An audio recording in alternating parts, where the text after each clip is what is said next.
बर्तमान आम सूचना देवा कर्कट राशि संपर्क में। कर्कट राशि पुनर्वसु नक्षत्र एक पाद, पुष्या नक्षत्र 4 पाद और अश्लेषा नक्षत्र 4 पाद, यही 3 नक्षत्र एवं कर्कट राशि जात व्यक्ति मासरे व्यवसाय बा पुंजी लगाइबाई आप सुजोग पाइबे।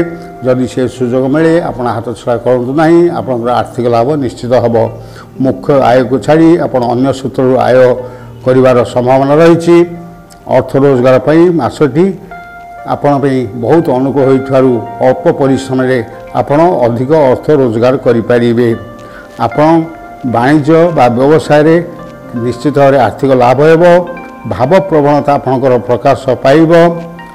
ए मासटी अविवाहित युवक युवती मानक विवाह स्थिर होबार संभावना रही।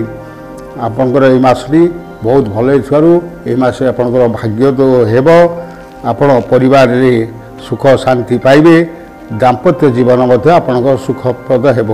स्वास्थ्य सामान्य खराब हेले भी ता उद्वेगजनक हेब नाही।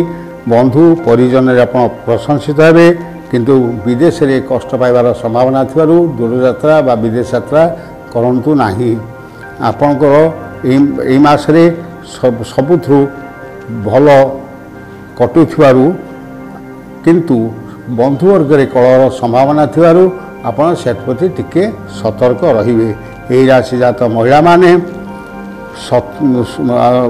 बंधु परिजन रे प्रशंसित हेबे एवं छात्र छात्री माने श्रृंखलित हेबे। आपण शुभ रंग होउछि धला। सतर्कता दिवस होछि मे 20, 21, 22 एवं जून 2 एवं 3।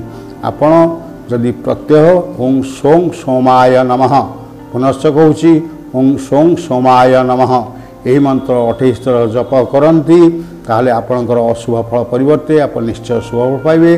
जदि जन्मजातक शुभ फल थाए ता अधिक शुभप्रद हेब।